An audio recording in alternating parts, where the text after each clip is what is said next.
So வாண்டரர் பார் films வந்துட்டு Nayanthara, Netflix மற்றும் 3 others மேல வந்து கேஸ் ஃபைல் பண்ணியிருக்காங்க. பிடிஎஸ் ஆஃப் நானும் ரவுடி தான் யூஸ் பண்ணதுனால நீங்க ஒருவேளை உங்க மூவில இருந்து அதை எடுக்கல அப்படின்னா நான் 10 crore rupees கிளைம் பண்ணி கோர்ட்ல கேஸ் ஃபைல் பண்ணுவேன் அப்படின்னு சொன்ன கேஸை வந்து அஃபிஷியலி 27th November வந்து ஃபைல் பண்ணிட்டாரு.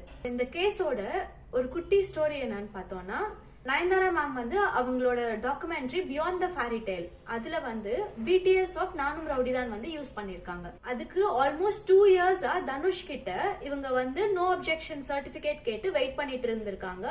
டிஸ்பைட் த சேம் அவர் வந்து இவங்களுக்கு நோ அப்ஜெக்ஷன் சர்டிபிகேட் கொடுக்கல. இந்த டாக்குமெண்ட்ரி ரிலீஸ் ஆகிறதுக்கு முன்னாடி வந்த ட்ரெய்லரை பார்த்துட்டு தனுஷ் தரப்புல இருந்துட்டு ஒரு லீகல் நோட்டீஸ் வந்து அனுப்பியிருக்காங்க. claiming 10 crore rupees if you don't take down the parts of நானும் ரவுடி தான் BTS from the document. அதுக்கு நயன்தாரா மேடம் வந்துட்டு சில தரக்குறைவான வார்த்தைகள் யூஸ் பண்ணி தனுஷ் சாரை வந்து டிஸ்கிரைப் பண்ணியிருக்காங்க.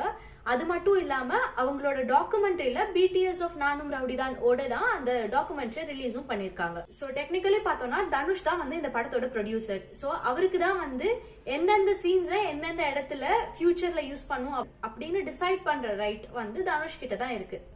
இவங்களோட பர்த்டேக்கு அந்த மூவிய வித் த பிடிஎஸ் ஆஃப் நானும் ரவுடி தான் வந்து ரிலீஸ் பண்ணிட்டாங்க. சோ அவர் யூஸ் பண்ணக்கூடாதுன்னு சொன்னதுக்கு அப்புறமும் நயன்தாரா மேடம் வந்து அவங்களோட டாக்குமெண்ட்ரியில இந்த படத்தோட பிடிஎஸ் யூஸ் பண்ணதுனால இந்த பிரச்சனை.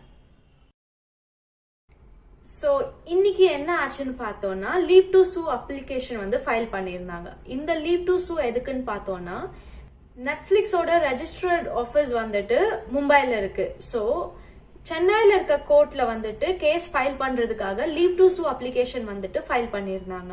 இப்ப ஏதாச்சும் ஒரு பார்ட்டி வந்து நம்ம ஜூரிஸ்டிக்ஷனை விட்டு வெளியே இருக்கு அப்படின்னா நம்ம வந்து கோர்ட்டுக்கு அப்ரோச் பண்ணி leave to sue application apply பண்ணி அதுல வந்து நம்ம ப்ரூவ் பண்ணிருக்கணும் நம்மளுக்கு major part of cause of action வந்து நம்ம இருக்க ஜூரிஸ்டிக்ஷன்ல தான் வந்திருக்கு அப்படின்னு சொல்லிட்டு.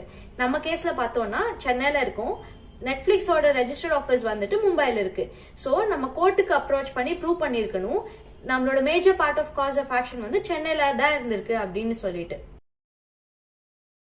வந்து நெட்ஃபிளிக்ஸ் ரெஜிஸ்டர்ட் ஆஃபீஸ் மும்பைல இருந்தாலும் இந்த கேஸோட காஸ் ஆஃப் ஆக்ஷன், அதாவது இதோட பிடிஎஸ் வந்து எங்க எடுத்திருக்காங்க அப்படிங்கிறது, அப்புறம் வந்து இந்த ப்ரொடக்ஷன் ஹவுஸ் வந்து எங்க இருக்கு அப்படிங்கிறது, பிளெயின்டிஃப் எங்க இருக்காங்க அப்படிங்கிறது, டிஃபெண்டன்ட் எங்க இருக்காங்க அதெல்லாம் பார்த்து major part of cause of action வந்து சென்னையில தான் இருக்கு அப்படிங்கறனால கோர்ட் வந்து இந்த லீவ் டு சூ அப்ளிகேஷனை வந்து அலோவ் பண்ணிருக்கு.